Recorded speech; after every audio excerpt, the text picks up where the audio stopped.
Muito bem, chegamos à nossa parte 3 da Lei das Eleições, lei de número 9.504 de 97. Vamos agora dar início aos estudos de 2 novos tópicos. O primeiro tópico nós trataremos sobre a questão das variações nominais e, posteriormente, nós observaremos como se dá a substituição de candidatos no âmbito do processo de registro de candidatura. Se a gente for recordar, no bloco de número 1, nós tratamos sobre a questão da data das eleições, quando que vai ocorrer as eleições para determinado cargo, X ou Y. Vimos também como que se dá a diferença em relação à realização do primeiro e do segundo turno. Vimos posteriormente o que são as convenções partidárias, as coligações partidárias e finalizamos o bloco anterior tratando sobre o registro de candidatura. O tópico da nossa aula agora versará sobre a questão das variações nominais. E para isso, nós precisamos observar as previsões do artigo de número 12. Então, sobre variações nominais, nós estudaremos as previsões do artigo de número 12. Então, vamos à nossa tabelinha, falando agora sobre as variações nominais. Muito bem, meus caros. Variações nominais previstas a partir do artigo 12 da Lei das Eleições. Nós sabemos que cada candidato individualmente possui um nome que será colocado na própria urna eletrônica. Este nome, ele identifica o candidato. Muitos usam nomes que são conhecidos profissionalmente, outros que são conhecidos através da sua vida pública, social, de trabalho, vida social em geral.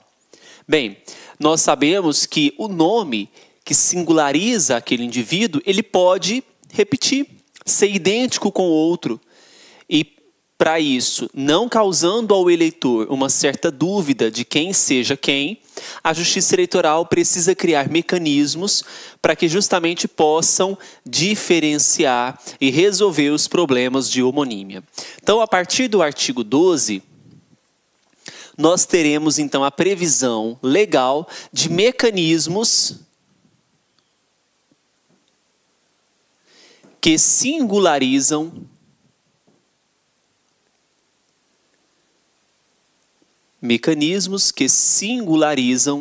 os candidatos. E um desses mecanismos são as variações nominais. Então vamos fazer a leitura do próprio artigo 12 e ver o que ele dispõe para nós. Olha só. O artigo 12 diz assim: o candidato às eleições proporcionais indicará no pedido de registro... Professor, mas espera lá. Só o proporcional e os majoritários. A lei ela foi silente ao dispor sobre a variação nominal do candidato à eleição majoritária. Por quê? Muito óbvio isso. A gente precisa entender que o candidato à eleição majoritária, ele está mais sob os olhos da sociedade, ele está mais em destaque. Então, é muito difícil que um candidato à eleição majoritária, seja governador, seja presidente, tenha um nome repetido com o outro, porque são menos candidatos. Então, o foco da legislação foi para resolver os problemas que vão ocorrer nas eleições proporcionais, em que o número de candidatos é um número extremamente superior. Não é? Então, por isso que se torna silente nessa parte, porque o foco está na eleição proporcional, onde o número de candidatos é extremamente superior. Então, veja só o que diz o artigo 12. O candidato às eleições proporcionais indicará no pedido de registro, além do seu nome completo, as variações nominais com que deseja ser registrado até o máximo de 3. Então, veja. No pedido de registro de candidatura, o candidato ele vai apresentar, além do seu nome completo,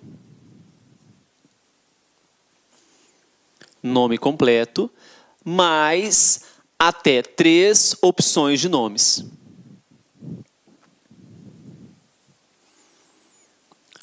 Até 3 opções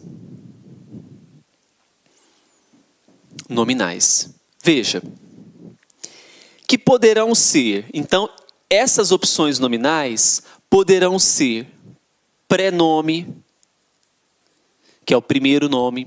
Então se chama Bruno Oliveira. O prenome seria o Bruno. Pode ser o sobrenome. Poderá ser o cognome. Poderá ser um apelido. Então veja que essas três opções nominais, a legislação estabelece uma variedade de disposições. Poderão ser o prenome, sobrenome, cognome, nome abreviado, apelido, ou veja só, ou nome pelo qual é mais conhecido, desde que não se estabeleça dúvida quanto à sua identidade, não atente contra o pudor e não seja ridículo. Então olha só, o nome que ele escolher não pode... Então, é vedado criar dúvida, atentar ao pudor,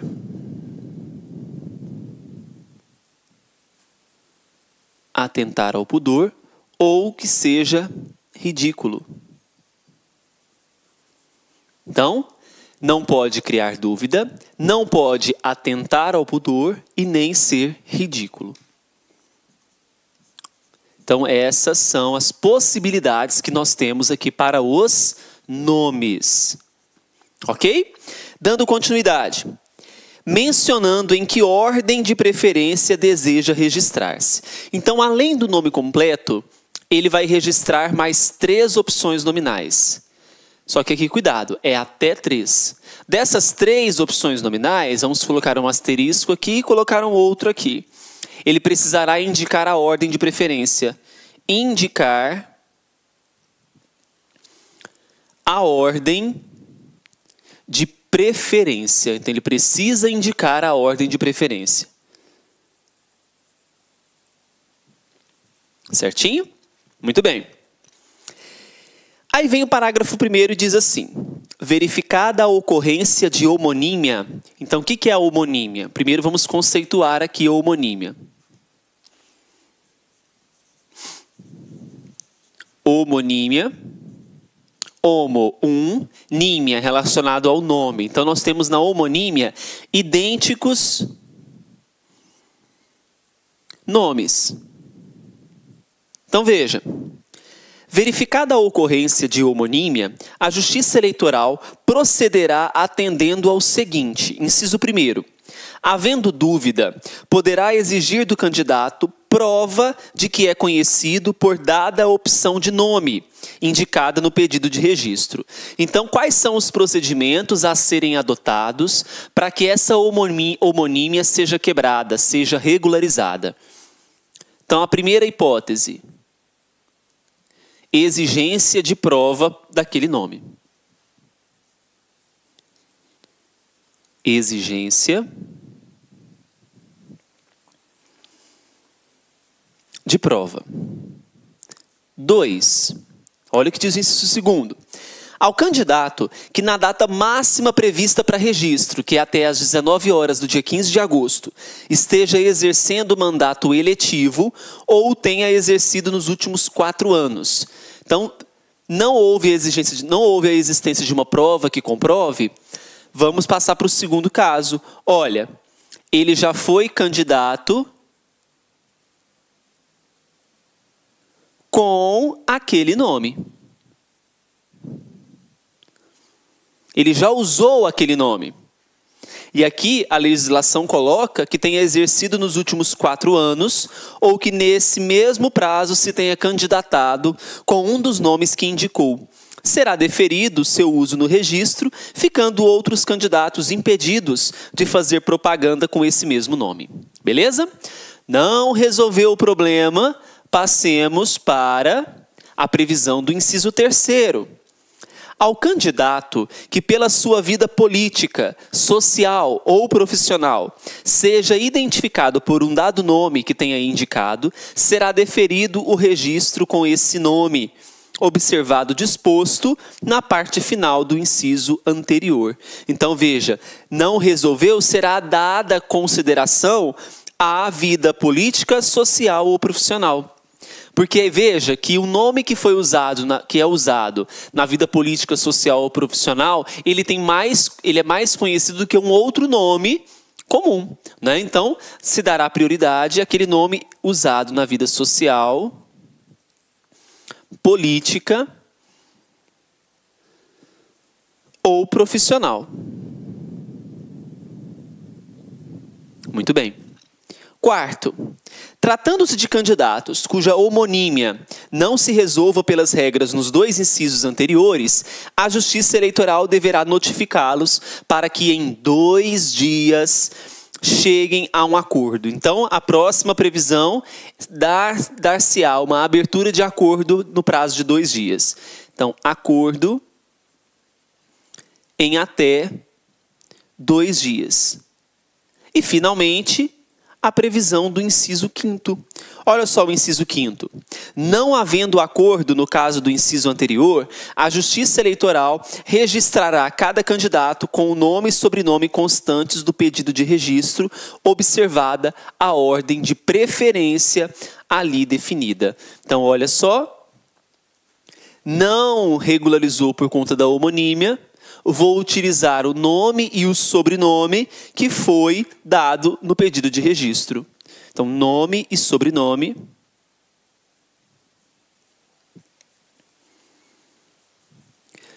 No pedido de registro.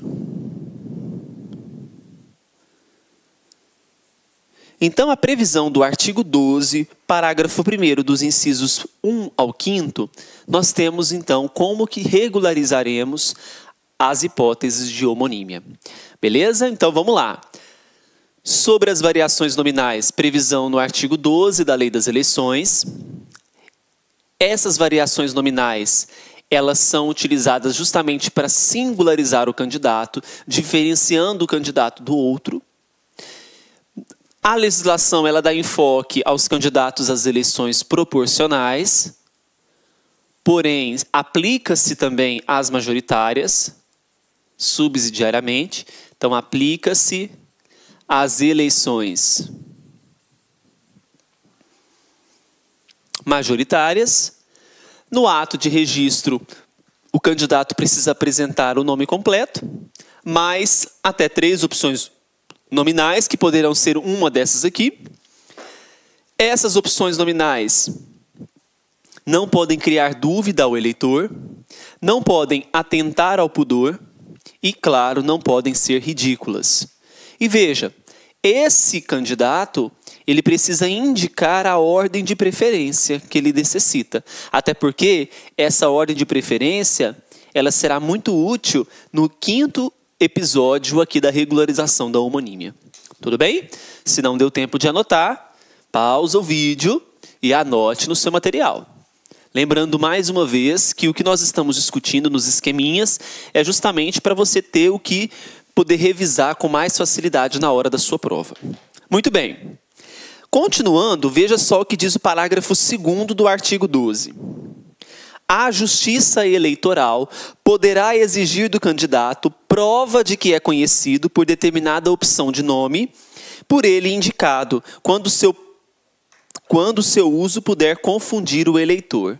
Nós já falamos sobre isso, mas vamos colocar no esqueminha. Então, olha, a Justiça Eleitoral pode exigir prova do eleitor quanto ao nome que foi indicado. Parágrafo 3º. A Justiça Eleitoral indeferirá, grifa essa palavrinha no seu material, todo pedido de variação de nome coincidente com o nome de candidato à eleição majoritária, salvo para candidato que esteja exercendo o mandato eletivo ou tenha exercido nos últimos 4 anos, ou que nesse mesmo prazo tenha concorrido em eleição com o nome coincidente. Então, nós vamos ter uma situação de indeferimento quando Quando o indivíduo que está pleiteando um cargo proporcional, ele coincidir com o nome de um candidato à eleição majoritária. Então, nome de candidato à eleição proporcional, coincidir com o nome de candidato à eleição majoritária. Ah, mas professor, sempre assim? Não, aí tem as exceções. Salvo se, por exemplo, esse candidato que está pleiteando o mesmo nome que de um candidato ao nome majoritário, já exerceu a candidatura com esse nome, já foi eleito com esse nome. Aí é claro que se esse daqui for a primeira vez, esse tem preferência. Tá? Então tem as exceções, que são essas exceções estabelecidas no parágrafo 3º do artigo 12. Parágrafo 4º. Ao decidir sobre os pedidos de registro, a Justiça Eleitoral publicará as variações de nome deferidas aos candidatos. Então lembra que nós temos o registro de candidatura, que acontecerá até às 19 horas do dia 15 de agosto. Na publicação desse deferimento, nós temos também automaticamente, junto com a publicação do registro, olha, então nós vamos ter junto com a publicação o deferimento do registro de candidatura, junto ao deferimento das variações nominais.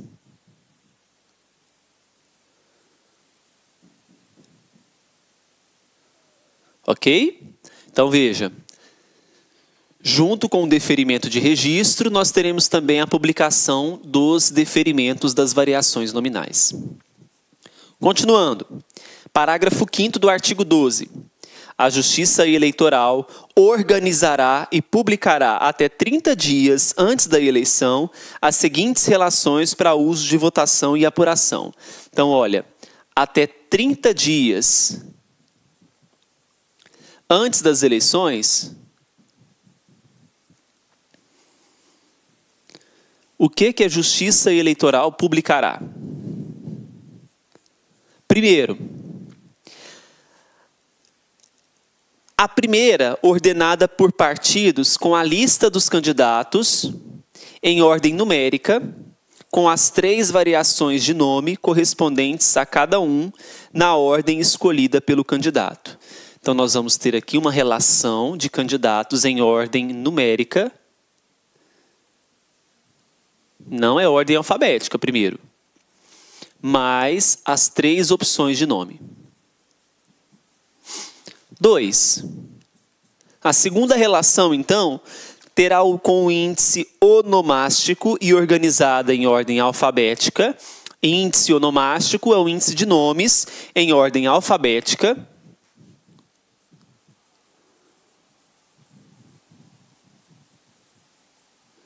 Então nós teremos aqui em relação à ordem alfabética.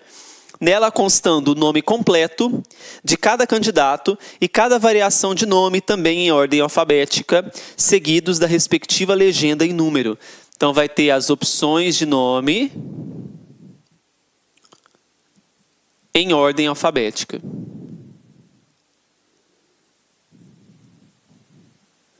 Mais a legenda do partido e o número. E 3...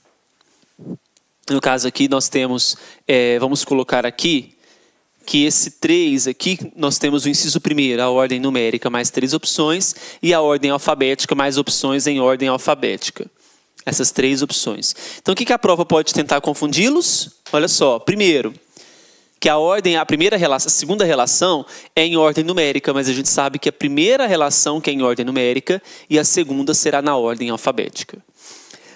Sendo assim, sobre a questão das variações nominais, tudo bem. Então nós falamos aí como que se dará esse registro, o que esse candidato precisa apresentar, o nome completo, mas até 3 variações nominais. Essas variações nominais, elas não poderão atentar contra o pudor, não ser ridículos, não causar dúvidas no próprio eleitorado, não é? Então nós temos que tomar muito cuidado com isso. Vamos agora falar sobre um novo assunto, que é o registro de candidatos, principalmente no que tange a sua substituição. O artigo de número 13 e 14, ele é o nosso próximo tópico, justamente a questão da substituição de candidatos. É possível? Não é possível? Quando que ela vai acontecer? Então vamos tratar agora sobre a substituição dos candidatos, especialmente previstas no artigo 13 e 14. Substituição de candidatos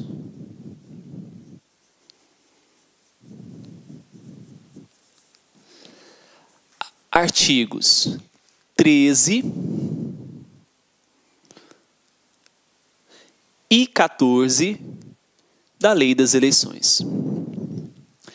Será que a substituição de um candidato que já foi escolhido, ela é possível? Como que essa substituição ela vai acontecer? O artigo 13, ele começa dizendo assim: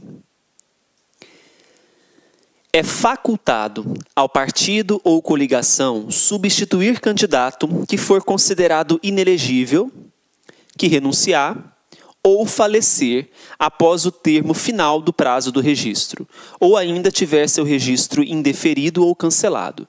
Então, primeiro ponto. A substituição ela é possível? Sim, a substituição ela é facultativa. Então anote aí, substituição facultativa.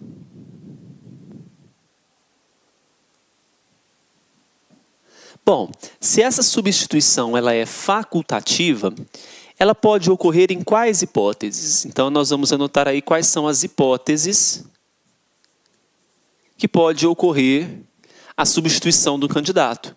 Pode ocorrer quando o candidato ele tiver o seu registro indeferido, cancelado,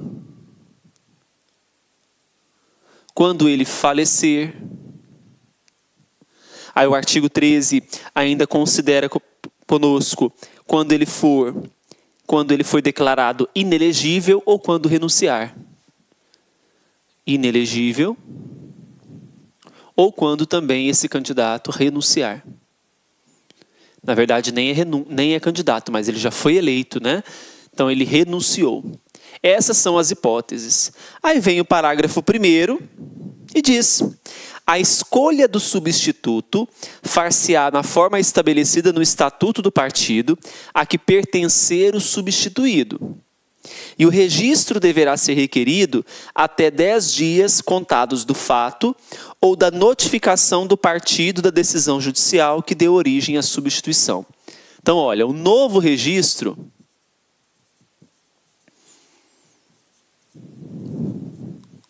deve ocorrer quando? Até 10 dias da ocorrência do fato, que deu origem à substituição. Até 10 dias da ocorrência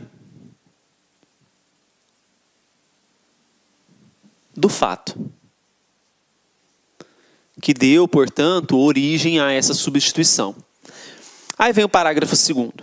Nas eleições majoritárias, se o candidato for de coligação, a substituição deverá fazer-se por decisão da maioria absoluta dos órgãos executivos de direção dos partidos coligados, podendo o substituído ser filiado a qualquer partido dela integrante, desde que o partido político ao qual pertencia o candidato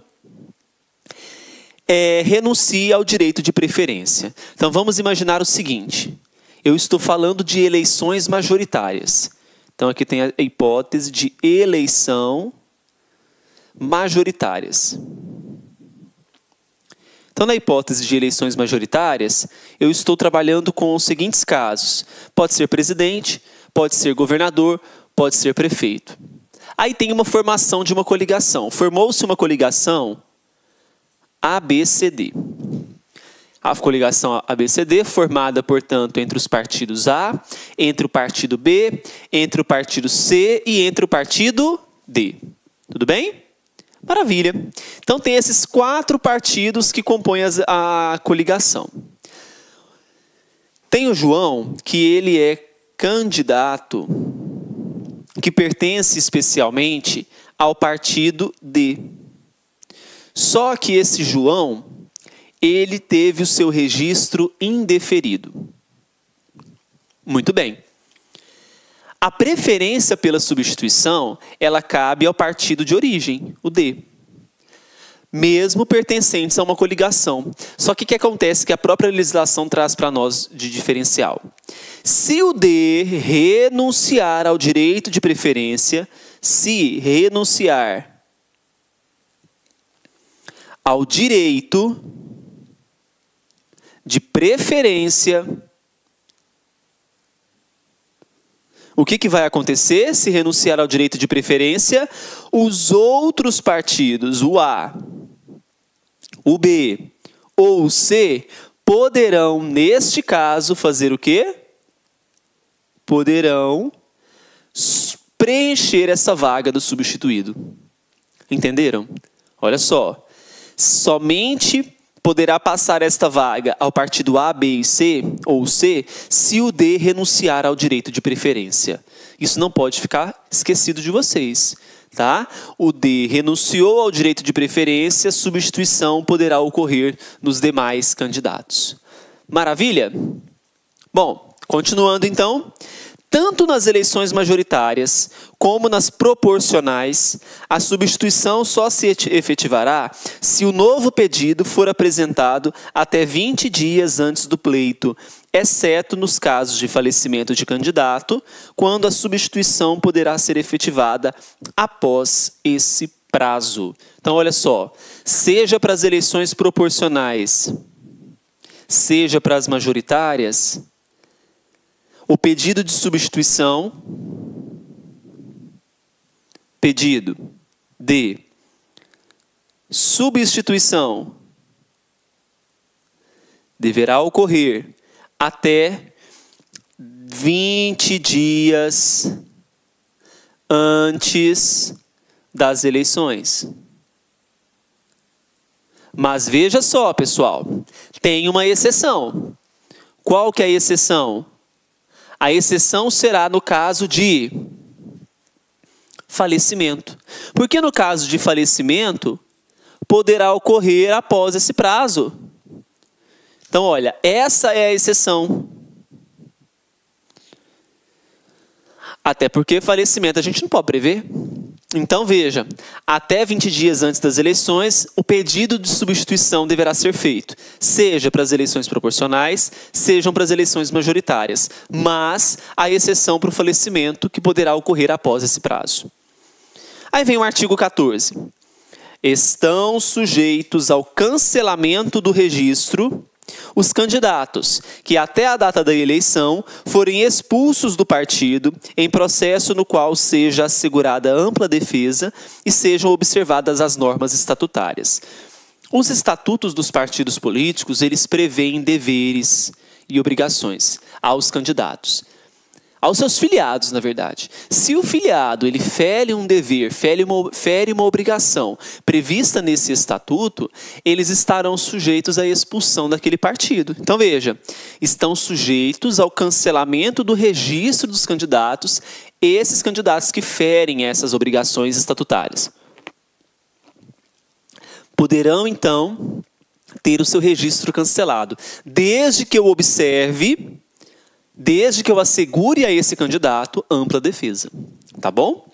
Aí vem o parágrafo único e diz assim: o cancelamento do registro do candidato será decretado pela Justiça Eleitoral após solicitação do partido. Então, o que a prova pode trazer para você? Que a decretação de cancelamento pela Justiça Eleitoral pode ocorrer de ofício. Cuidado, hein? Nesse caso, se houve um descumprimento de normas estatutárias, não pode. Somente após solicitação do partido político. Porque a Justiça Eleitoral, ela vai respeitar aquilo que nós chamamos de matéria, que nós falamos já na aula de hoje, de matéria interna corporis. Aquela matéria que está compelida ao partido político. Maravilha? Vamos então para o artigo de número 15, que vai falar sobre a identificação numérica. Muito bem, vamos agora tratar sobre a identificação numérica, aquilo que está previsto na urna eletrônica. Anote aí o novo esqueminha. Identificação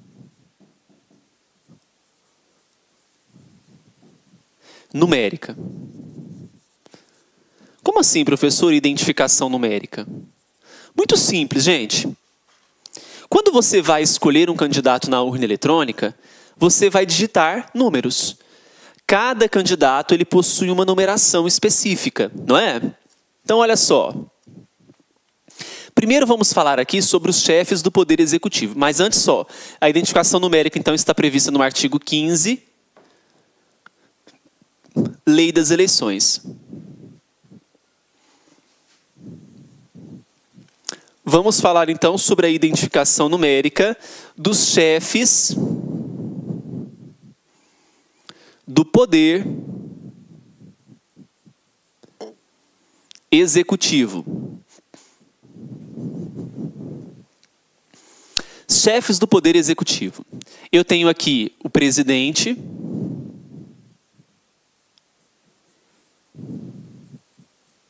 eu tenho o governador e eu tenho o prefeito. Esses são os chefes do Poder Executivo. No caso do presidente, do governador e do prefeito, eles serão identificados numericamente pelo número do partido político. O número de cada partido, eles são equivalentes a 2 dígitos. Então, os dígitos que correspondem ao partido político serão os mesmos que são utilizados para os cargos de presidente, governador e prefeito. Então, olha, são 2 dígitos. Esses 2 dígitos, eles correspondem ao número do partido, o número da sigla partidária.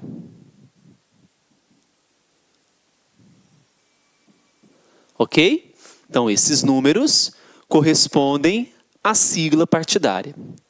Bem, nós falamos sobre os chefes do Poder Executivo. Nós temos ainda aqueles que representam os estados, que são os senadores. Os senadores, por sua vez, eles são identificados por 3 dígitos.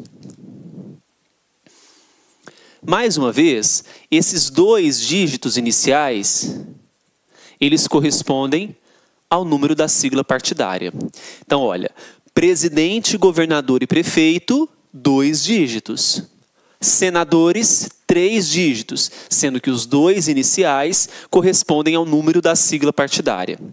Temos ainda, agora nós vamos trabalhar com os cargos das eleições proporcionais, tá bom? Então nós temos aqui os deputados federais, temos os deputados estaduais, temos os deputados distritais.